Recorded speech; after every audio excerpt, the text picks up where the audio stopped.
जय हिंद, जय सनातन. बंधू आणि भगिनींनो, आज आपण महाराष्ट्राच्या दोन अशा व्यक्तिमत्वावर बोलणार आहोत की ज्यांनी महाराष्ट्राची पायाभरणी किंवा स्वराज्याची पायाभरणी केली असे म्हणायला हरकत नाही. ते म्हणजे रामदासी परंपरेचे मुख्य गुरु म्हणजेच रामदास स्वामी आणि स्वराज्याचे निर्माते छत्रपती शिवाजी महाराज यांच्या संबंधाबद्दल, यांचे संबंध कसे होते, गुरु शिष्य होते, आणखी काय असेल किंवा राजकीय काय असेल, त्याविषयी आपण थोडक्यात आज चर्चा करणार आहोत. इतिहासाची विखुरलेली पाने या अंतर्गत विश्वम ज्वेलर प्रस्तुत विखुरलेली इतिहासाची पाने आपण या ठिकाणी बघणार आहोत. रामदास स्वामी जे महाराष्ट्रामधील प्रामुख्याने ओळखले जाणारे, यांचा जन्म पूर्वीच्या काळातील निजाम सरकारच्या ताब्यात असलेले जाम समर्थ आणि आजचे घनसावंगी तालुक्यामध्ये असलेले जे ठिकाण म्हणजेच जाम समर्थ, या ठिकाणी सूर्याजी ठोसर आणि रानूबाई सूर्याजी ठोसर यांच्या उदरी 1600, आता काही इतिहासकारांनी 1608 आणि काही इतिहासकारांनी 1609 असा उल्लेख केलेला आहे. तर आपण 8 धरू. 1608मध्ये समर्थ रामदास स्वामींचा जन्म झाला. ज्यावेळेस जन्म झाला त्यावेळेस त्यांचे नाव नारायण असे ठेवण्यात आले आणि नारायण असे ठेवण्यात आल्यानंतर त्यांचं पूर्ण लहानपण जाम समर्थमध्येच गेलं. आईवडील ब्राह्मण भिक्षुकी असल्यामुळे अध्ययन वगैरे जे काय असेल पूजापाठ त्याच्यामध्ये गेलं. बराचसा कालावधी त्यांचा त्या ठिकाणी व्यतीत झाला. 12 वर्षानंतर त्यांचं लग्न ठरलं. नात्यातल्या मुलीशी लग्न ठरलं. तेवढा काही इतिहासामध्ये त्यांचा काही उल्लेख नाही आहे कोणाशी काय वगैरे, परंतु त्यांचं लग्न 12 वर्षानंतर ठरलं. म्हणजेच 1620मध्ये त्यांचं लग्न जवळपास ठरलं. 2021मध्ये त्यांचं लग्न ठरलं आणि त्याच कालावधीमध्ये ते मंगलाष्टक चालू असताना ते ब्राह्मणांनी शब्द उच्चारला सावधान. त्याच वेळेस हे नारायण ठोसर त्या लग्न मंडपामधून पळून गेले आणि पळून जात असताना त्यांनी महाराष्ट्राच्या सह्याद्री पर्वतरांगाचा परिसर निवडला. त्या ठिकाणी त्यांनी आपले गुरु म्हणून प्रभू रामचंद्रांना मानलेलं आहे इतिहासामध्ये. आता मी काही माझ्या पदरचं सांगत नाही. जे इतिहासामध्ये विखुरलेल्या पानामध्ये सापडलं मला तेच मी तुम्हाला सांगतो. या ठिकाणी तुम्ही ती पानं वाचा, शोधा, म्हणजे तुम्हाला लक्षात येईल की मी सांगतोय ते खरं आहे का. ते शोधल्याशिवाय पर्यायी तुम्हाला कळणार नाही. मी सांगतोय किंवा कुठला साधू सांगतोय या गोष्टीवर त्या कोणीही विश्वास ठेवू नये. ते चाळायला पाहिजे. इतिहासाची पाने, ग्रंथाची पाने ही चाळणं गरजेची आहेत. ती चाळायला पाहिजेत. आणि मग रामदास स्वामी सह्याद्रीच्या पर्वतरांगामध्ये जाऊन त्यांनी त्या ठिकाणी तपश्चर्या वगैरे, ध्यानधारणा वगैरे केली आणि प्रभू रामचंद्राला आपलं आराध्य दैवत मानलं, म्हणजेच गुरु मानलं आणि त्यांची पूजा करू लागले. आणि त्याचबरोबर त्यांनी मारुतीरायाला, हनुमंतरायाला त्या ठिकाणी आपलं उपासक मानलेलं आहे. म्हणजे त्यांची ती पूजा अर्चना करू लागले. त्या हनुमंतरायाची उपासक झाले ते.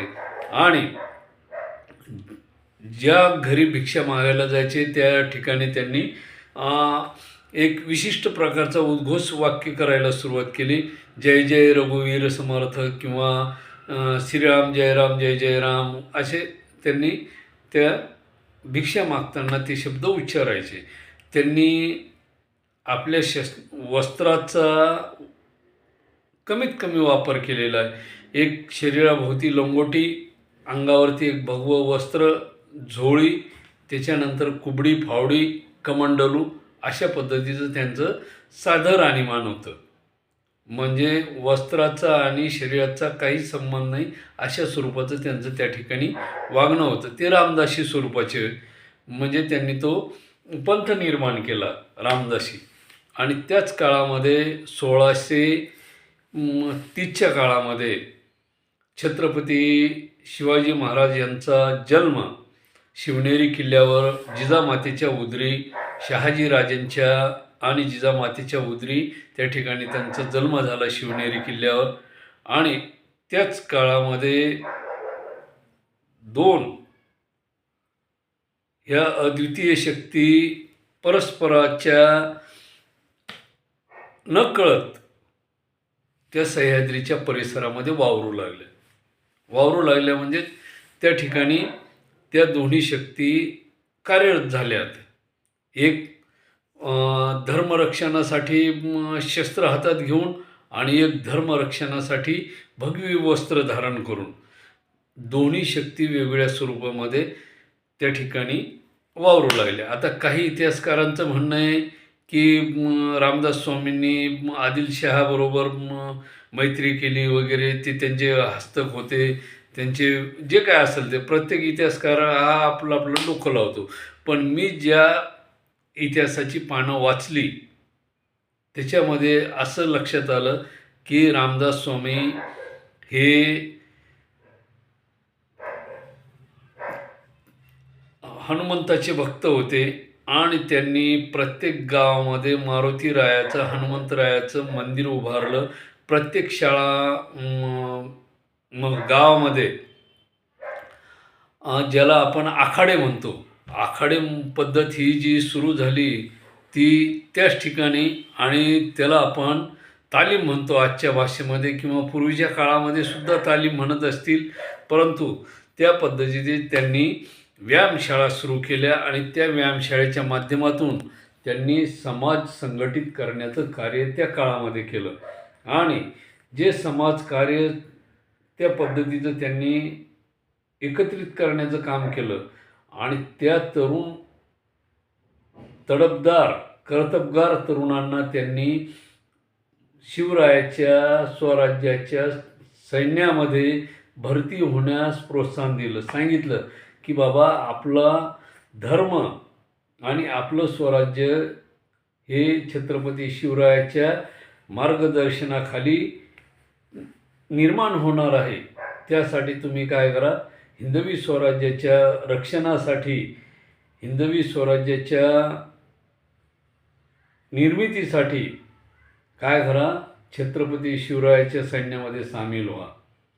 असा मी वाचलेल्या इतिहासामध्ये मला ती पानं जी सापडली त्या पानामध्ये ते मला मिळालं. आता प्रत्येक इतिहासकाराचं मत हे वेगळं आहे आणि प्रत्येकाने आपापल्या परीनं आपापला इतिहास हा लिहिण्याचा प्रयत्न केलेला आहे. काही जणांनी प्रसिद्धी मिळवण्यासाठी, काहीतरी आपलं नाव होण्यासाठी अव्वाच्या सव्वा करून, ते म्हणजे काय म्हणते तशातला भाग असतो ना, ते 8 हात लाकूड आणि 9 हात ढिलपी, म्हणजे 1 हात शिल्लक ढिलपी काढायची त्या लाकडाची, तसा प्रकार बऱ्याचशा इतिहासकारांनी केलेला आहे. म्हणजे काहींनी दोघांमध्ये वाद निर्माण असल्याचे उल्लेख केलेले आहेत. छत्रपती शिवाजी महाराज आणि रामदास स्वामी यांच्यामध्ये वाद होते, ते एकमेकाच्या विरुद्ध होते वगैरे वगैरे वगैरे, असे काही बऱ्याचशा अनगलन गोष्टी त्याच्यामध्ये त्यांनी त्यांच्या पद्धतीनं लिहिलेल्या आहेत. परंतु तुम्ही इतिहासाची पाने चाळा, इतिहास वाचा, तुमच्या लक्षात येईल.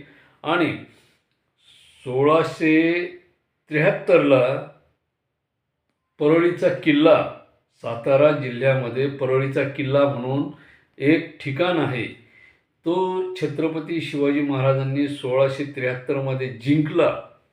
आणि जिंकल्यानंतर ते दानपत्र स्वामी समर्थाच्या नावाने काय केलेलं आहे, दानपत्र केलेलं आहे त्या किल्ल्याचं.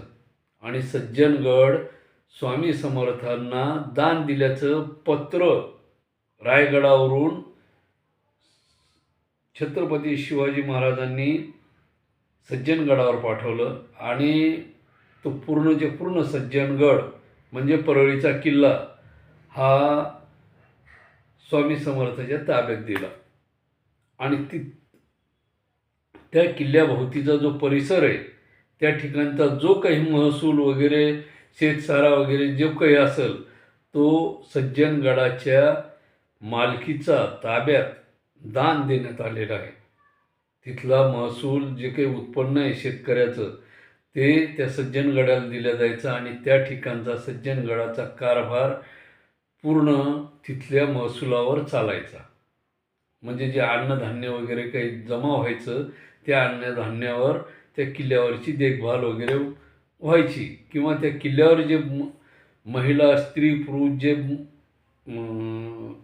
शिक्षण घ्यायचे, धार्मिक शिक्षण असो, शस्त्रास्त्राचं शिक्षण असो, आणि ते सर्व शिक्षण त्या ठिकाणी विनामूल्य तिथल्या तरुण परिसरातल्या तरुण मुलांना दिल्या जायचं, कर्तबगार मुलांना दिल्या जायचं. आणि हे सर्वच्या सर्व मावळे छत्रपतीच्या सैन्यामध्ये सामील व्हायचे स्वराज्यासाठी. मी माझ्या पद्धतीचं सांगत नाही, हे त्या वाचलेल्या इतिहासाच्या पानामधले माहिती मी तुम्हाला सांगितली. आता कितपत सत्य तुम्ही ते संशोधन करा, म्हणजे तुमच्या लक्षात येईल. तुम्ही वाचल्याशिवाय तुम्हाला कळणार नाही. बरेचसे जण अर्थाचा अनर्थ करून सांगतात. त्याच्यामुळे काय होतं की गैरसमज निर्माण होतात. आणि छत्रपतीच्या सैन्यामध्ये काम करणारे 18 पगड जातीचे सर्वसमावेशक लोक त्या ठिकाणी काम करत होते. कुठल्याही माणसाला जातीनुसार पद दिलं गेलेलं नाही. विशेष करून तुम्ही कोणती कर्तबगारी करता, तुमच्याकडं कोणती हुनर आहे, तुमच्याकडं कोणतं काम करण्याचं कसब आहे, तुमच्या कसबावर, तुमच्या मेहनतीवर तुम्हाला पद दिलं गेलेलं आहे. जसं बहिर्जी नाईक असतील, त्यांना गुप्तहेर खातं दिलेलं होतं. नेताजी पालकर असतील, त्यांना सेनापती पद दिलेलं होतं. हंबीरराव मोहिते यांनाही सेनापती पद होतं. त्याच्यानंतर प्रतापराव गुजर यांनाही त्यांच्या म्हणजे जसं की फिरोजी इंदलकर असतील, यांना किल्ले बांधण्याचं काम दिलेलं होतं. इंदलकर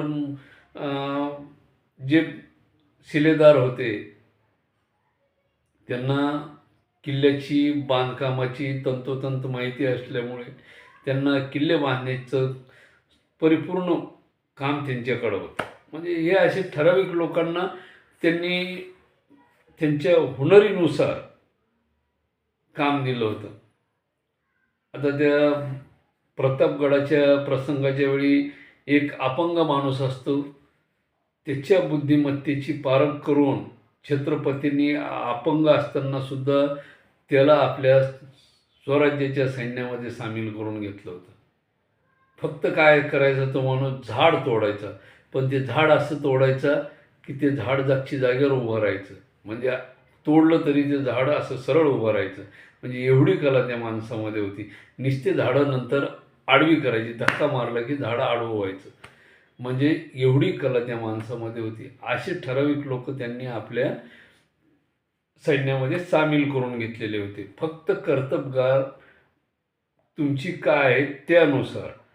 तुम्हाला कुठल्याही जातीपातीचा संबंध त्या ठिकाणी नव्हता, काही संबंध नव्हता त्या गोष्टीचा. आणि त्यांनी प्रत्येक माणसाची कलाकुसर पाहूनच त्याला आपल्या सैन्यामध्ये पारखून घेतलेलं होतं. जसं संभाजी कावजी यांना त्यांनी विचारलं, काय करतोस तू? तर त्यावेळेस संभाजी कावजी म्हटले की खातो पितो झोपतो. त्यांनी एकच सांगितलं, काय नाही म्हणे, आपल्या किल्ल्यावर यायचं, गडावर यायचं, खायचं प्यायचं आणि झोपायचं. हेच करतोस ना, तिथं पण तेच करायचं. पण कुणी आडवा आला की लगेच कापायचं. कारण संभाजी कावजीची ताकद तेवढी होती. त्यांनी जर एवढा मोठा घोडा तर हातावर जर उभा करून नाचवला म्हणजे त्यांची ताकद सोपी नव्हती. शेस्ते खानाचे डोळे पांढरे व्हायची वेळ आली होती ती परिस्थिती पाहता, हातावर घोडा घेऊन नाचवलं तर. म्हणजे काय ताकद असेल त्या माणसाची. अफाट ताकदीची अशी माणसं त्यांनी आपल्या जवळ केले होते. आणि अशाच पद्धतीने मग स्वराज्याची पायाभरणी करताना जसे समर्थ रामदास स्वामी असतील किंवा संत तुकाराम महाराज असतील, हे त्यांना वेळोवेळी मार्गदर्शन करणारे असतील किंवा त्यांना मदत करणारे असतील. तुकाराम महाराजांनी सुद्धा म्हणे मावळे स्वराज्यामध्ये पाठवले वगैरे. आपण एक भाग तुकाराम महाराजावर पण करू आणि होईल तिथपर्यंत प्रयत्न करू. तर समर्थ रामदास स्वामी यांनी वयाच्या 36व्या वर्षानंतर भारत भ्रमण केलं. भारत भ्रमण करत असताना ते वेगवेगळ्या ठिकाणी गेले आणि त्यांनी भारताच्या बऱ्याचशा भागामध्ये, महाराष्ट्रामध्ये तर त्यांनी हनुमंतरायाची मंदिरे उभारली आणि त्याचबरोबर मंदिरं उभारून हनुमंतरायाचा चैत्र पौर्णिमेचा जन्मोत्सव मोठ्या उत्साहाने साजरा करण्याची परंपरा सुरू केली. जेणेकरून समाज संघटित होईल, एकत्रित होईल आणि लोक या निमित्ताने एकत्रित आल्यामुळे काय होईल, संघटित होतील, त्यांचे विचार एक होतील. आणि पूर्वीच्या काळामध्ये पूर्ण महाराष्ट्रामध्ये मुस्लिम सत्ता ह्या होत्या. एकीकडून कुतुबशाही होती, एकीकडून आदिलशाही होती, एकीकडून मुघल होते, एकीकडून निजाम होता, एकीकडून पोर्तुगीज होते, एकीकडून डच होते, एकीकडून ब्रिटिश होते. आणि या सगळ्या परिस्थितीमध्ये धर्मरक्षणाचं कार्य रामदास स्वामी यांनी गावोगावी मंदिरं उभारून त्या ठिकाणी त्यांनी काय केलं की धर्मरक्षणाचं कार्य त्यांच्या परीनं केलं. शस्त्र हातात न घेता भगवी वस्त्र घालून. आणि आणखी एक उल्लेख सज्जनगडानंतर येतो छत्रपतीचा आणि स्वामी समर्थांचा, तो म्हणजे चाफळचं राम मंदिर उभारताना दिलेलं दानपत्र. त्या मंदिरासाठी दिलेली देणगी ही छत्रपतींनी पत्राद्वारे त्या चाफळच्या राम मंदिराच्या निर्मितीसाठी दिलेला जो पैसा होता तो त्यांच्या खजिन्यामध्ये उल्लेख आहे त्या पत्रामध्ये. आता ती पत्र पूर्वीच्या काळामधली आहेत नाही आहेत मी म्हणजे पाहिलेली नाही आहे, पण इतिहासाच्या विखुरलेल्या पानामध्ये हा उल्लेख आहे. तुम्ही तो इतिहास वाचा. जर तुम्हाला पत्र मिळाली हरकत नाही, ती पत्रही सांभाळून ठेवा, वाचा. आणि मी सांगतोय म्हणून तुम्ही माझ्यावर गृहीत धरू नका की मी सांगितलं म्हणून सत्य. तुम्ही त्याचं काय करा, म्हणजे ज्याला आपण म्हणतो वाचन करा, अध्ययन करा. हे फार गरजेचं आहे. मी सांगितलं म्हणून तुम्ही माझ्या बोलण्यावर विश्वास ठेवू नका. त्याचं तुम्ही खरोखर हे सत्य आहे का, चाफळला मंदिर रामाचं आहे का, तिथं मारुतीचं मंदिर आहे का, ती देणगी छत्रपतींनी दिली होती का, हे तुम्ही चाफळला जाऊन प्रत्यक्ष त्या ठिकाणी बघा. मी सांगतो ह्या गोष्टीवर तुम्ही विश्वास ठेवू नका. आणि अशा पद्धतीने स्वामी समर्थांनी आपली परंपरा, रामदासी परंपरा ही चालवत आज ती महाराष्ट्राच्याच नाही तर भारताच्या अनेक ठिकाणी ही रामदासी परंपरा पोहोचलेली आहे. त्याच्यामध्ये महत्त्वाचं स्थान सज्जनगडानंतर साखरखेडा या ठिकाणी प्रल्हाद महाराज म्हणून साखरखेडेकर या नावाने प्रसिद्ध आहे. त्यांची अनेक ठिकाणी प्रल्हाद महाराजाची मंदिरे आहेत. जसे की जालना शहरामध्ये राम मंदिर म्हणून आहे त्या भागामध्ये त्यांच्या पादुका वगैरे येतात. आणि ही परंपरा गोंदवलेकर, त्याच्यानंतर प्रल्हाद महाराज, त्याच्यानंतर आणि विशेष करून मी सुद्धा या रामदासी परंपरेचा एक भाग आहे. माझे गुरु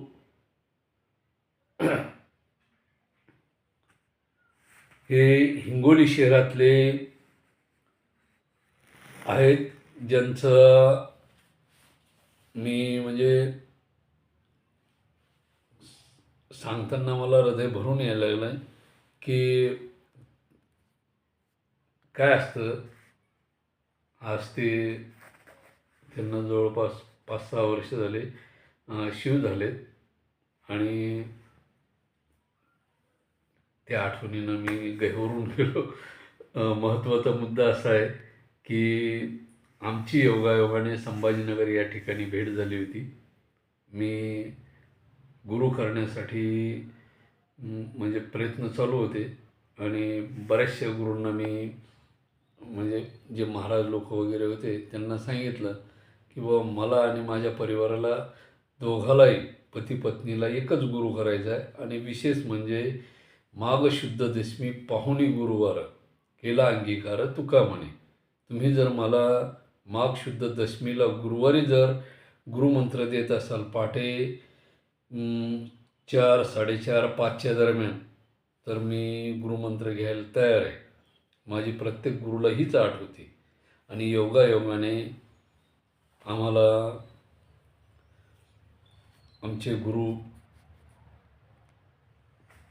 हे संभाजीनगर या ठिकाणी भेटलेत. आणि ते मिलिटरी मॅन होते. मिलिटरीमध्ये ते कार्य करायचे. त्यांनी जवळपास 15 वर्ष सर्व्हिस केली त्या ठिकाणी. आणि हिंगोलीचे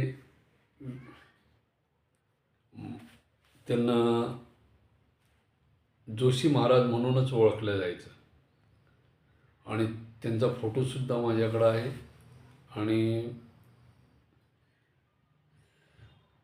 आम्ही अचानक पाहुण्याच्या घरी भेटीसाठी गेलो होतो. आणि पाहुण्याच्या घरी भेट घेण्यासाठी गेलो असताना आम्हाला म्हणजे कल्पनाही नव्हती की त्या ठिकाणी ते महाराज भेटतील किंवा त्यांचा म्हणजे योग येईल. आणि मग त्यांनी सहज म्हणजे आमचे ते म्हणजे पाहुणे होते भाऊजी वगैरे, ते म्हणे बाबा एक हार पेढे वगैरे घेऊन या म्हणे. आणि मग रात्रीच त्यांनी सर्व तयारी करून ठेवायला लावली. आणि खरोखर आम्हाला राजेश्वर महाराज जोशी हिंगोलीकर यांनी आम्हाला पहाटे 4:15च्या दरम्यान अनुग्रह दिला दोघांना. त्या दिवशी गुरुवार होता, पण दशमी वगैरे नव्हती, माघ महिना वगैरे काही नव्हता. तो आमचं हे म्हणा, कारण मार्गशीर्ष महिना असा काहीतरी थंडीचे दिवस होते. आणि योगायोगाने आम्हाला तो मार्गशीर्ष महिन्यामध्ये अनुग्रह घेण्यात आला. आणि त्या निमित्ताने आम्ही रामदासी परंपरेमध्ये संलग्न झालो, जोडल्या गेलो. आता महत्त्वाचा मुद्दा मी तुम्हाला असं सांगतो की माझे वडील उत्तम भाऊराव बोकन हे शिक्षक होते जिल्हा परिषदला. आणि आई गंगासागर उत्तमराव बोकन. आता इथं विरोधाभास पहा कसा येतो. आई वैष्णव भक्त, विठ्ठलाची तुळशीची माळ घालणारी. वडील मानभाव पंथ आणि काळी माळ घालणारी. दोघांमध्ये विरोधाभास असा. आणि योगायोग पहा, विठ्ठल हा कृष्णाचा अवतार आहे. पहा म्हणजे भाग कसा येतो. विठ्ठल हा कृष्णाचा अवतार आहे, कृष्ण हा विठ्ठलाचा अवतार आहे. म्हणजे कुठंतरी जुळतंय, पण लोक या गोष्टीला ग्राह्य धरत नाही.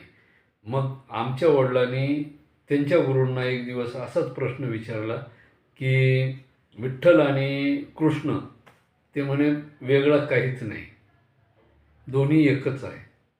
दोन्ही जर एक आहे तर मग तिसरा, हे तिन्ही एक जर झाले तर काय होईल?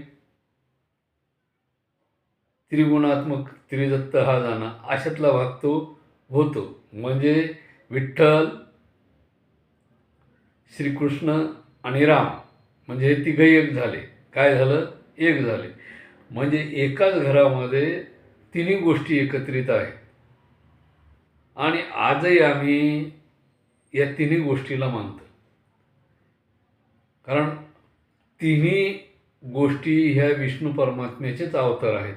रामसुद्धा विष्णू परमात्म्याचा अवतार आहे, कृष्ण विष्णूचाच अवतार आहे आणि विठ्ठलही विष्णूचाच अवतार आहे. म्हणजे तिन्ही अवतार हे एकाच देवाचे आहेत आणि पूर्ण देव हा एकच आहे. मग तुम्ही कुठलाही घ्या, फक्त पाहण्याचा दृष्टिकोन हा वेगळा आहे. आणि म्हणूनच नरहरी महाराजांनी काय केलेलं आहे की विठ्ठल आणि शिव हे एकच असल्याचं दाखवलं आहे. आणि प्रत्यक्ष विठ्ठलाने, तुम्ही पहा पंढरपूरला गेल्यानंतर विठ्ठलाने ती शाळंका महादेवाची आपल्या डोक्यावर घेतलेली. म्हणजे तो जो अपपर भाव आहे की हा शिव आहे आणि तो विष्णू आहे, तो पांडुरंग आहे आणि हा विष्णू आहे, हा भेदभाव त्या ठिकाणी संपून टाकलेला आहे. आणि असाच प्रकार सध्या आमच्या घरामध्ये आहे आणि त्याच पद्धतीनं हे सगळं व्यवस्थित चालू आहे. आणि मग आता आपण परत रामदास स्वामी यांच्याकडे येऊ.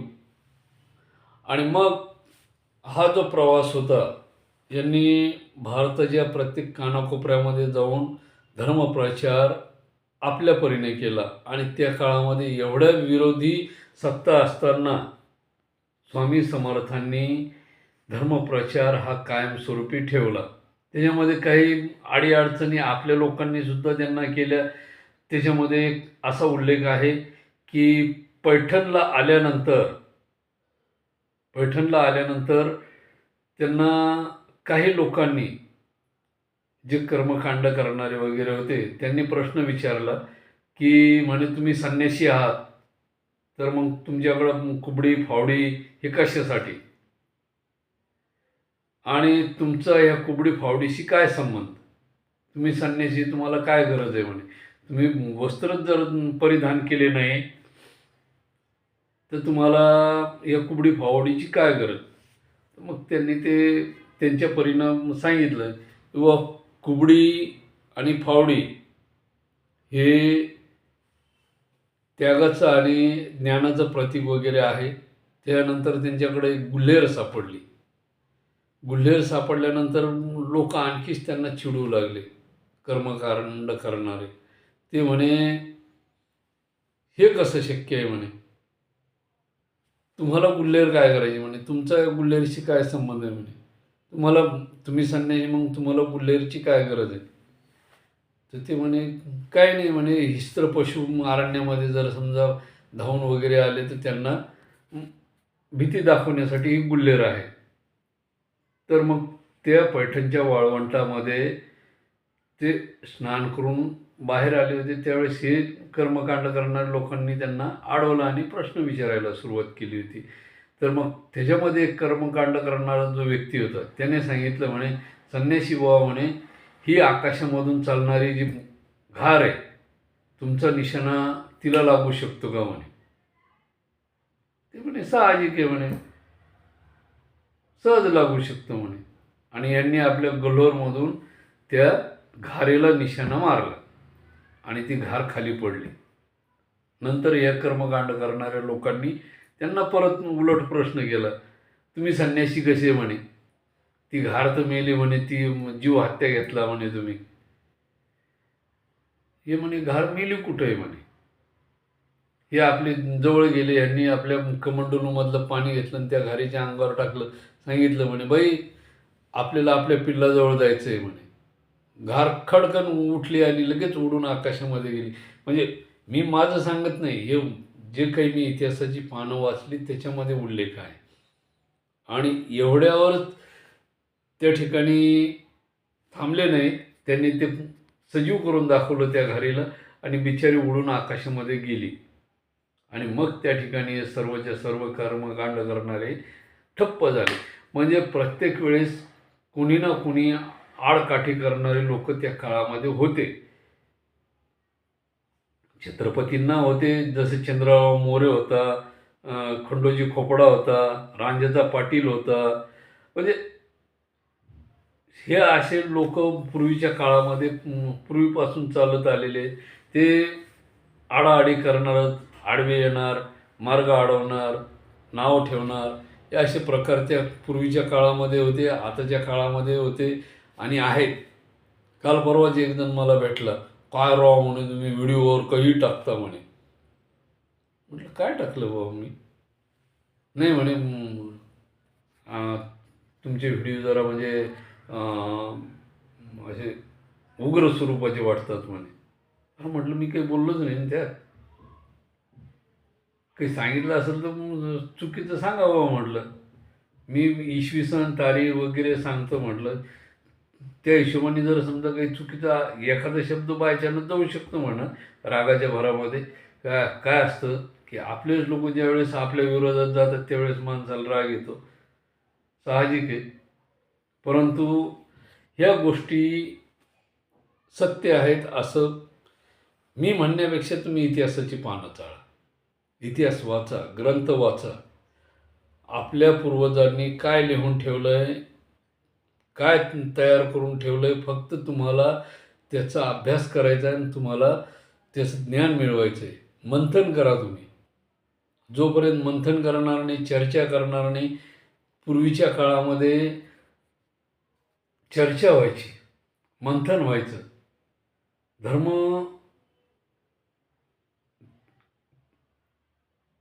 म्हणजे त्याला धर्म चर्चासत्र व्हायचं.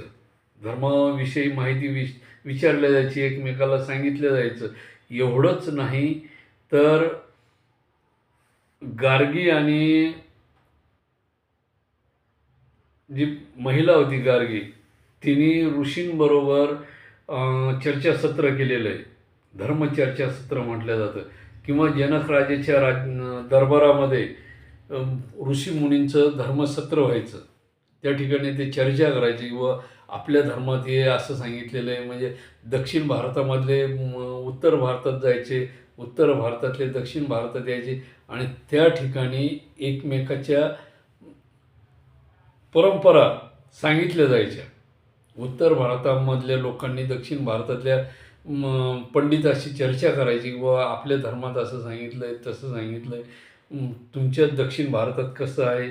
आणि दक्षिण भारतातला एक व्हिडिओ आपल्याला करायचा आहे, द्रविड आणि आर्य हे कोण आहेत ते. बऱ्याच दिवसापासून तो एक वाद चालू आहे की द्रविड आणि आर्य हे नेमके कोण आहेत. तर आपण तो एक स्पेशल व्हिडिओ बनवू, त्याचा काही अडचण नाही. आणि मग असं करत असताना हे सर्व तीर्थयात्रा वगैरे करत करत करत परत रामदास स्वामी सज्जनगडावरती आले. सज्जनगडावरती आल्यानंतर त्यांची जी शिष्यमंडळी होती त्या शिष्यमंडळीची परीक्षा घेण्यासाठी एक दिवस स्वामींनी काय केलं, एक पिकलेला आंबा आपल्या बगलेमध्ये बांधला आणि पूर्ण बांधून घेतलं. त्याला कुठंच दिसायला जागा ठेवली नाही आणि सांगितलं की बाबा माझ्या बगलेमध्ये एक गाठ तयार झाली म्हणे. ही गाठ फोडून जो कोणी त्यातलं पू आणि रक्त बाजूला काढेल तो माझा खरा शिष्य. आणि ही परीक्षा घेण्याचा योग बऱ्याच शिष्यांना आला, परंतु बाकीच्या शिष्यांनी नकार दिला आणि महाराजाचे परमप्रिय शिष्य कल्याण स्वामी यांनी तो फोड म्हणून त्यांनी त्या ठिकाणी त्याचं निरसरण करण्याचा प्रयत्न केला, तो फोड फोडण्याचा प्रयत्न केला आणि त्या ठिकाणी गोड असा आंबा त्या कल्याण स्वामी यांना लागल्यानंतर त्यांनी तो अक्षरशः टोटल चाखून खाल्ला. काय केलं, तो पिकलेला आंबा त्यांनी पूर्ण चाखून खाल्ला. बाकीचे शिष्य पळून गेले होते.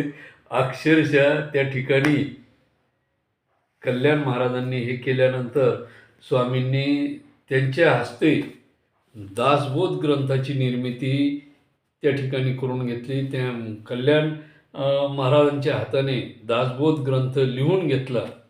स्वामींनी सांगितलं आणि कल्याण स्वामींनी तो लिहिला आणि याच ठिकाणी दासबोधाची निर्मिती झाली. त्यानंतर मनाचे श्लोक, मना सज्जना भक्तिपंथेशी जावे तरी श्रीहरी, म्हणजे हे असे श्लोक त्यांनी त्या ठिकाणी तयार केले. काही समाजावर आहेत, काही नीतीवर आहेत, काही समस्यावर आहेत, काही रूढी परंपरेवर आहेत. असे अनेक श्लोक त्यांनी त्या ठिकाणी लिहून ठेवलेले आहेत आणि समाजाला प्रबोधन करण्याचं कार्य करत असताना त्यांनी भक्ती, ईश्वर प्राप्ती कशी करायची, त्यानंतर निसर्गाचं जतन कसं करायचं आणि धर्मरक्षणाचं कार्य कसं करायचं आणि स्वराज्याचं रक्षण करण्यासाठी कसं तयार व्हायचं, आपल्या तरुण पिढीला, मावळ्यांना कसं तयार करायचं, हे त्यांनी त्या काळामध्ये समाजाला सांगितलं, शिकवलं. आणि अशा प्रकारे रामदास स्वामी 1681ला म्हणजे छत्रपती शिवाजी महाराज यांच्यानंतर अवघ्या 10 महिन्यातच त्यांनी समाधी सज्जनगडावर घेतली. म्हणजे छत्रपती शिवाजी महाराज 1680मध्ये वारले आणि समर्थ रामदास स्वामी यांनी 1681ला म्हणजे बरोबर त्यांच्या नंतर 10 महिन्यांनी जानेवारी महिन्यामध्ये समाधी घेतली. बंधू आणि भगिनींनो, मी सांगितलंय हे तंतोतंत खरं आहे का, याच्यासाठी तुम्ही इतिहासाची पाने चाळावीत अशी माझी आपणा सर्वांना विनंती आहे. आणि ही माहिती आपल्या परिवारातील प्रत्येक मुलांना, सदस्यांना, जे रामदासी असतील त्यांना ही माहिती पुरवावी. प्रत्येक समाजापर्यंत ही माहिती जाईल अशी मी आशा बाळगतो आणि आपणा सर्वांची आज्ञा घेतो. जय हिंद, जय महाराष्ट्र, जय सनातन. धन्यवाद.